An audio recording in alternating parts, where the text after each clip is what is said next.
Okay, are we ready to start? The second half of week one. Today is all about preparing you for your homework that's due in 5 days. That's what today is all about. We got a lot of good stuff up here. So I just want to review, your first quiz is on January 27th, so mark your calendars. What is that? Is that 3 weeks from today? Is that right? No, that's 20 Monday? Just less than 3 weeks. Less than 3 weeks. Just less than. Yeah, so, man, it's gonna come up fast. Again, I don't want, last semester it ended up being the worst average of all the tests in the final exam, and I don't want that to happen to you guys. So, here's week one's instructions, whoops. Right here, let me make it bigger. Always look at the instructions every week, especially as you get close to the quiz, because it's when you are saying, what should I study for quiz one, you want to look right down here at the materials on each week's instructions. Right down there, you'll know exactly which PowerPoint slides you should be looking at or have prepared, which Excel spreadsheet you should have ready to go, what pages from the textbook if you decide to get the textbook, and so on. And then you can see the name of them. Don't forget the answers for any assignment and in-class assignment are right where the assignments are posted. They're just right underneath them in the same folder though. So you can always find the answers. And it's those answers you want to download and have ready for the first quiz. Have the answers there. So when you're looking at a problem, you go, oh, that's from week one, in-class assignment. That's right, we got in-class assignment today. Let me see if anybody cares. Okay. Anyway, you'll go week one in class, you pull it out, you'll look at it, you'll refresh your memory as to, oh, this is how I do that problem, and then you'll apply it onto the quiz. So when's your homework due? 5 days from today before 2 o'clock, email directly to me with attachments. Right there, do not submit through Canvas, please. There's been too many problems of it making it to me. So, let's look at the homework. How many problems do you have? Yeah, go ahead. Do you have a specific subject line you want us to send? No. Okay. No, I'm pretty easygoing, not that picky. Anyway, number one. Number one's gonna be all about you giving me the Excel equation that will calculate the critical value for each of those confidence levels. And you're gonna learn that today. It happens to be one of these two equations. You can use either one you want, but the one with the star here with the asterisk in front, this is the one I'm gonna focus on the most this semester. But they're both right here. This is how you're doing number one with one of these. And I'll go over that in a minute. Number two is literally a description of a problem. And this, what I like about number two is this gives you an example of what a quiz problem is going to look like. Just like this number two, where you have a story right here and then you're asked to do whatever it says at the bottom. Let's look at this. It says a researcher finds that the average life expectancy for Michiganders is 79.2 years. Wow, that seems young to me. Anyway, the researcher used a sample of 49 Michiganders to assume the population standard deviation is 5.2 years. Ooh, there's some key words right there. Construct a 95% confidence interval for the population average life expectancy of Michiganders. Show your detailed calculations, solving manually, and the Excel equation used to find your critical value. So there it is. You're gonna solve it. Matter of fact, this is the formula that you're learning today to solve that problem right there. And you gotta use one of these again to find that critical value based on what percent confidence are we using on this one? 95% confidence. So you gotta use one of these and knowing that it's 95% confidence to find that critical value. To plug in right there.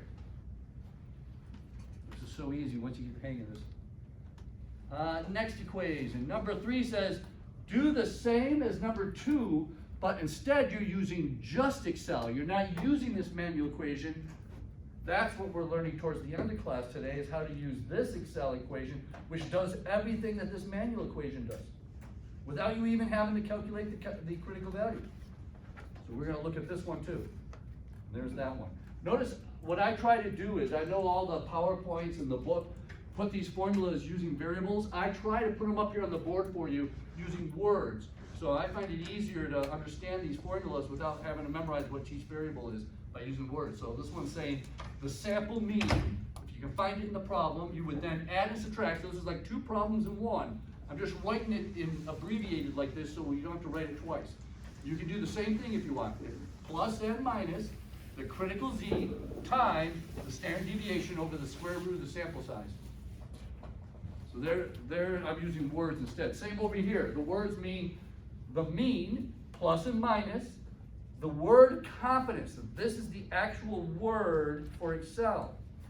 The first number in the parentheses is the significance in the problem. What's the significance of this problem, by the way, number 2? Let's see how sharp you guys are from two days ago. Oh, not all at once. My camera couldn't record that because there was so many people talking. Let's try again. 95% confidence. What's the significance? Oh, thank you.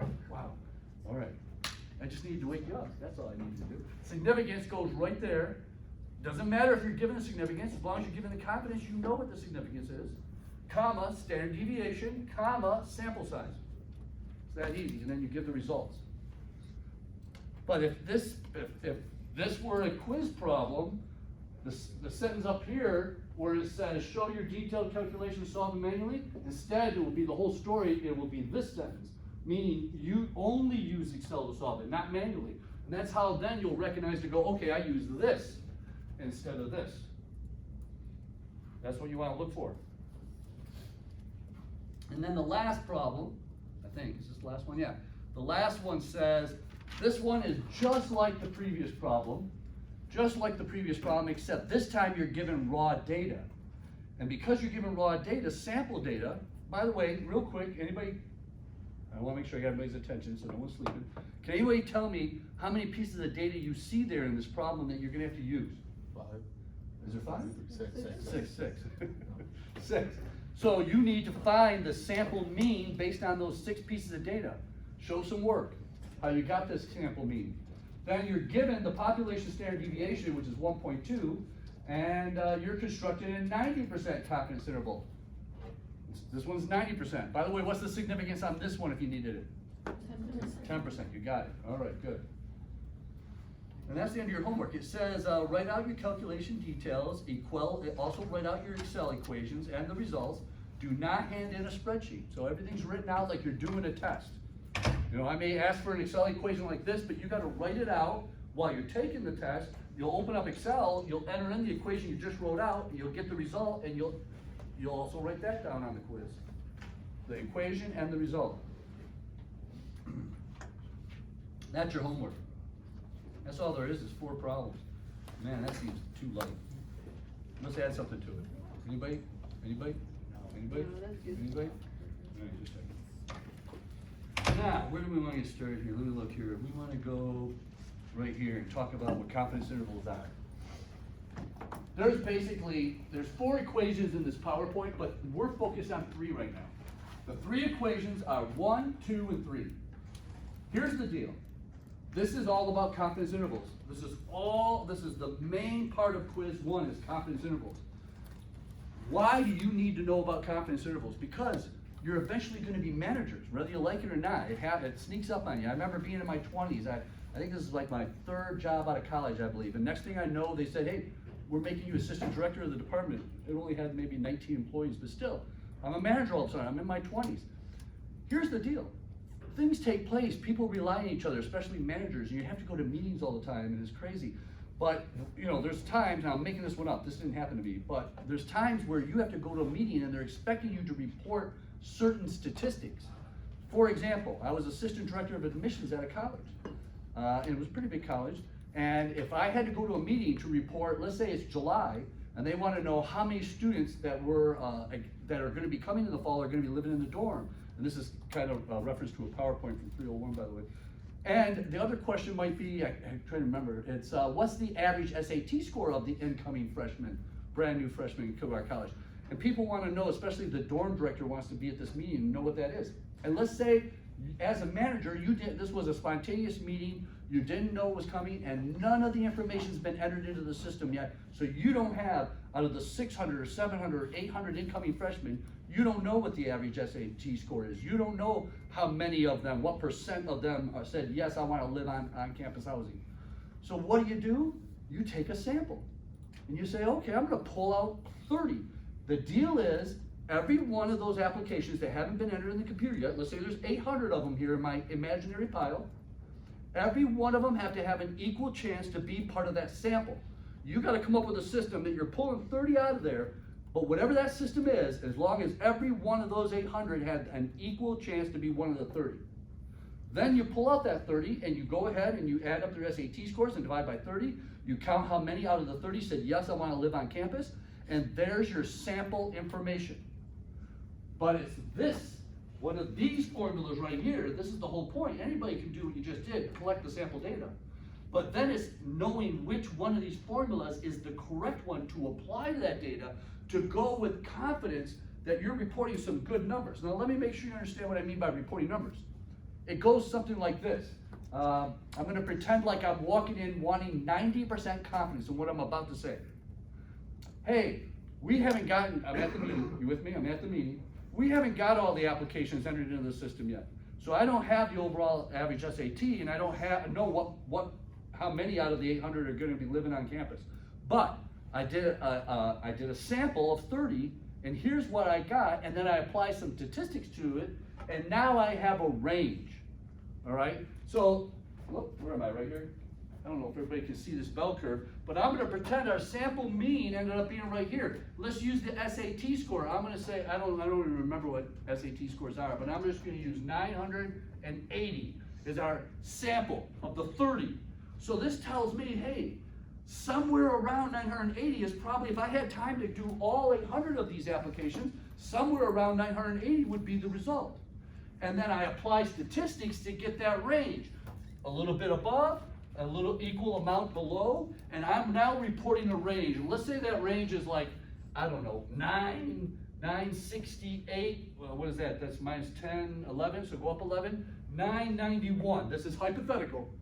So now I'm going to this meeting, I'm saying, look, with the 30 sample I have, the average SAT score came out to be 980, but I applied statistics to it, and it came up with a confidence interval. I have 90% confidence that the overall SAT score of all 800 is somewhere between 968 and 991.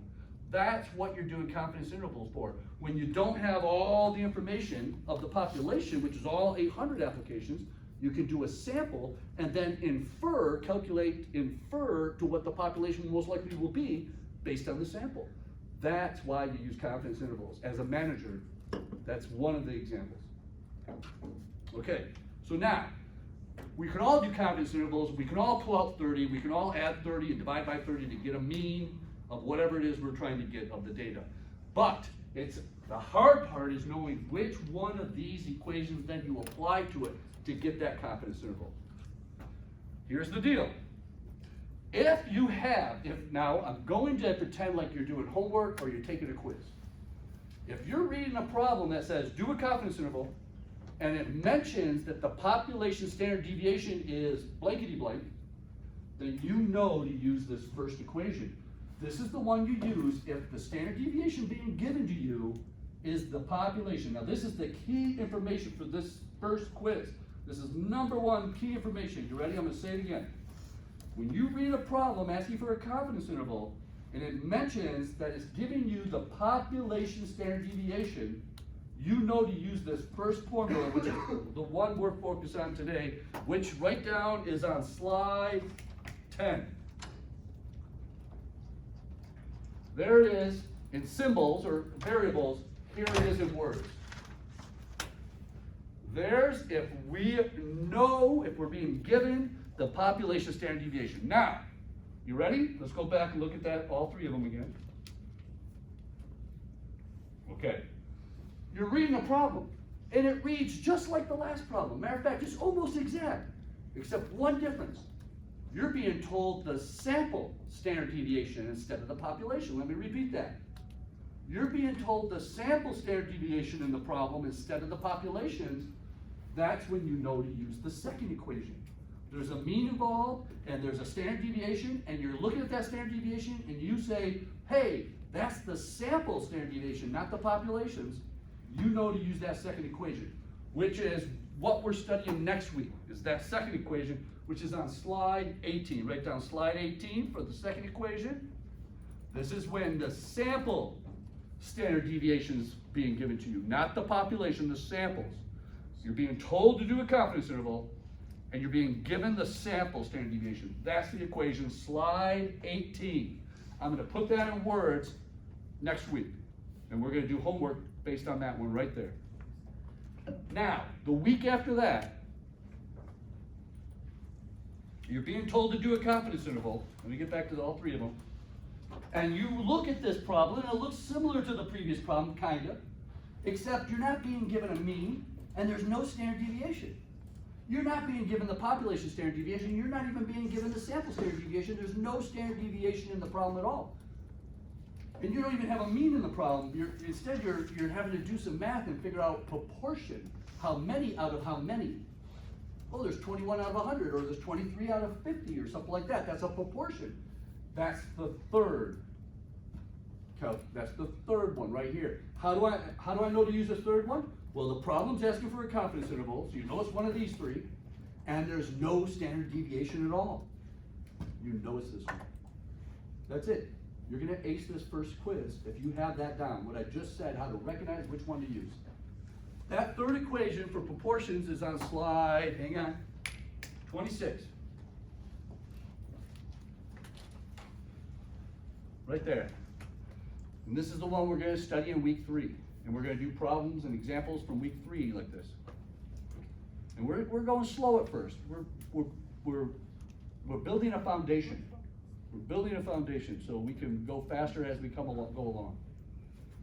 So everybody see what I'm getting at? So focus on how to recognize, let me get back to the beginning here.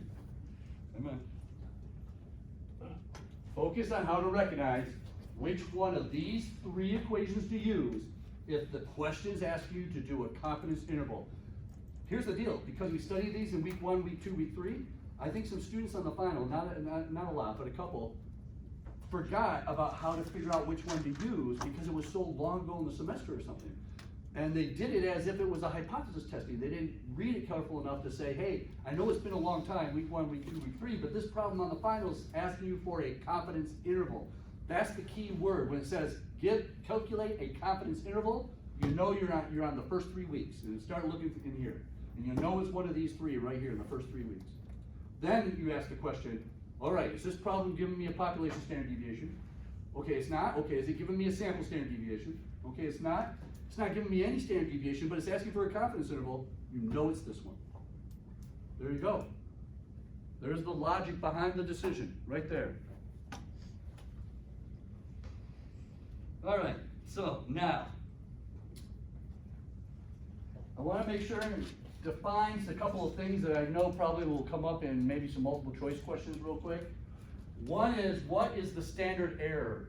All 3 of these equations have standard error, and the standard error is the part of the calculation that's to the right of the critical value. All right, so let me show you all 3 equations. We'll start with the one that we have on the board right now. The part to the right of the z, where it's standard deviation divided by the square root of the sample size, that's called the standard error. Matter of fact, it's called the standard error of the mean, but I'm just calling it standard error right now, just so we don't get confused. Now, if you include the critical value being multiplied by that standard error, that's called the margin of error. So if a question's asking you what will be the margin of error, you know it's all of it to the right of the plus minus. If the question's asking for the standard error, you know it's just the part to the right of that critical value. All right, so that'll help you out on that. Let's see, what else do I want to point out? I want to remind you how to use this Excel equation to find your critical value.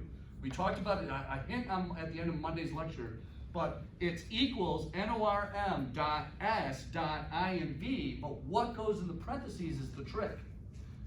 Now when we do confidence intervals, they're always 2-tail. So you don't have to worry so much whether, hey, is this a 1-tail or 2-tail, because confidence intervals are always talking about the center, and there's always a tail on the right and always a tail on the left.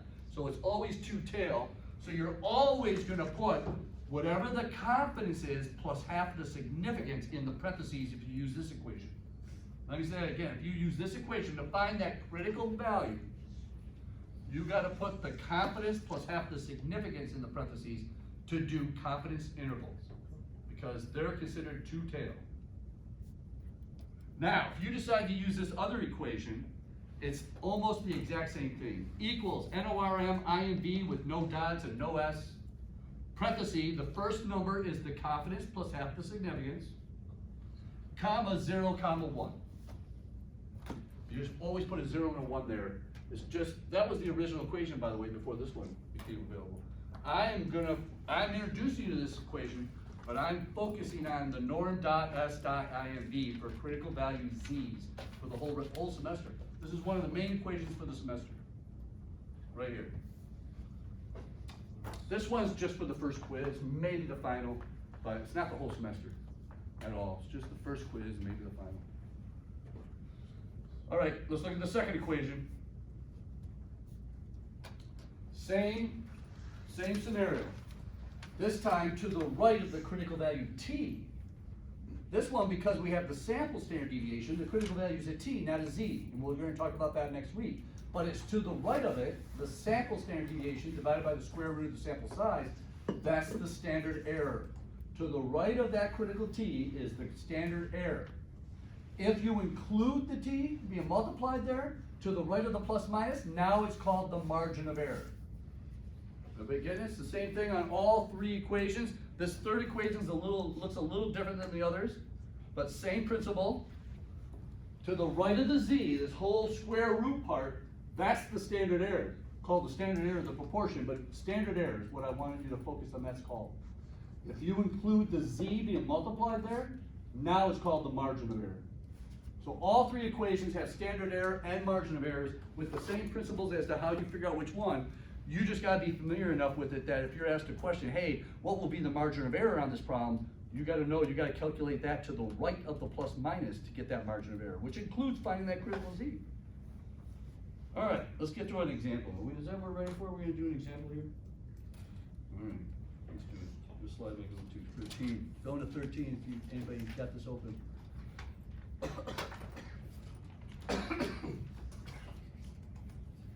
All right. A sample of 11 circuits from a large normal population has a mean resistance of 2.2 ohms. We know from past testing that the population standard deviation is 0.35 ohms. I'm going to stop right there. You don't know this is a confidence interval problem yet, but we're about to see. It says determine the 95% confidence interval. Okay, boom, confidence interval. So I know this is from week 1, 2, and 3. Now, population standard deviation is being given to us. Boom, done. It's that first equation. Population standard deviation is known. And that's how you do these. That's how you recognize it, and you'll do the right problem. The way you're going to fall apart on any of these quizzes and the final exams, if you accidentally use the wrong equation because you're not recognizing the problem, which equation to use, that's how you'll fall apart.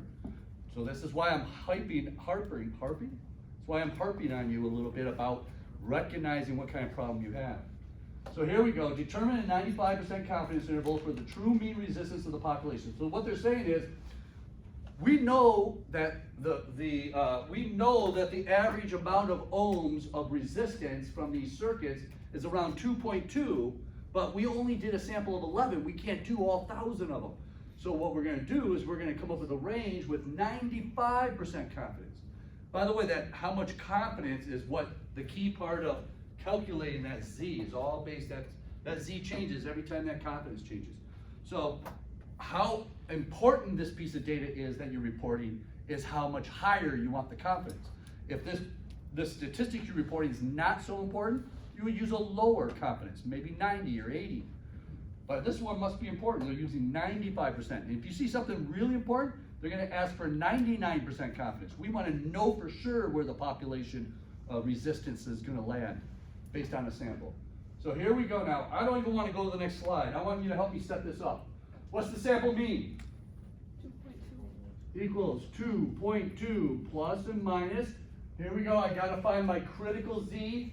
We got the confidence of 95. Here I'm going to write the formula right here. Equals norm dot s dot I and v parenthesis. What goes there? 95 plus half. 95 plus what? Plus half times. Plus half the significance. So that will take it to what? So that's half of 5 is 2 point. 97. What did it take? Never mind. I was gonna say half of the significance, wouldn't the significance be 5%? 5%, so what's half of 5? Is it 2.5? 2.5, add it now to the 95, Oh, okay. which equals 99.7. 7.5, 0.975, boom. There it is. That's how we find our critical Z, just like that. Just take the significance, or the confidence or significance, but turn it into the confidence, add half the significance to it, that's what goes in the parentheses, because these confidence intervals are two-tailed. I'm gonna open up an Excel spreadsheet real quick, let's see if we can, wait, do I have it in here? We're gonna use this one. I'll use it right here. Equals NORM dot S dot INV, parentheses 0.975, I think you said. Hit enter. Our critical Z, I'm gonna round 1.96. So this is gonna be 1.96 times, what's our standard? Oh, I gotta put the problem back up, sorry. What's our, hang on, let me get it up here. What's our standard deviation? 0.35. 0.35 over the square root of 11. There it is. That's the setup. If you're taking a quiz and do your homework, there's where most of the points are. But at this point now, try to remember this. If this is your homework or this is a quiz, there's points on showing me at least 2 calculations before you get to the end result. 2 calculations before you get to the end result. So I could take I could get the square root of 11 and get an answer, there's one calculation. Or I could take 0.35 divided by the square root of 11, there's another calculation. Then I could take whatever that equals times 1.96, there's a calculation. The next step would be get the final answer, so that doesn't count as a calculation. Then you're just getting the final answer. But at least 2 calculations in there. So let's look at what the answer is.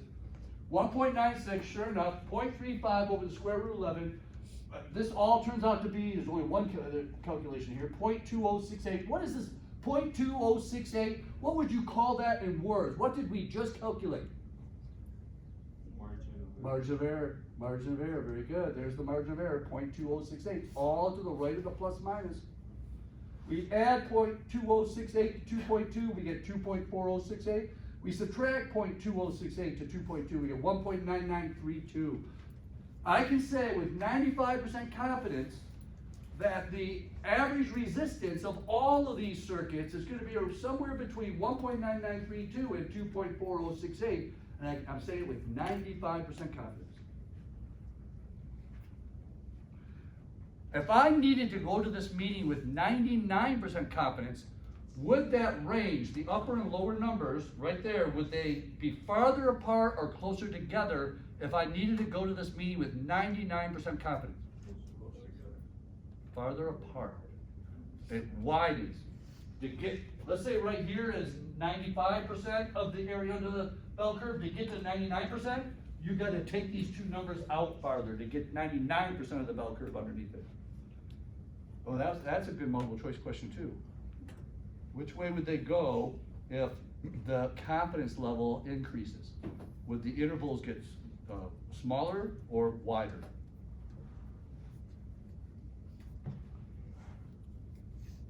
All right, now I want to use, do I want to do this? Yeah, I want to do this. What are we doing on time? We're doing okay. Now I want to use, I'm jumping ahead a little. Let me stare at this and make sure I want to do this. Oh, you know, I guess I should show you the other norm.inv. What was it, 95% confidence? So right here. If you look up there, it says equals norm.inv. Oh, this one's a dot? Wait, is this the one that I'm teaching you? Yeah, it is. There you go, I'll put a dot there. Dot. I didn't think I had a dot. Let me fix it on my notes. There. Oh, you know what? I bet either one will work. Someone check that. Either one would work, with or without the dot. Same answer. Here it is though, equals norm dot INV parentheses 0.975. Again, the confidence plus half the significance, but now you gotta type comma 0, comma 1, and then you get the same answer, 1.96.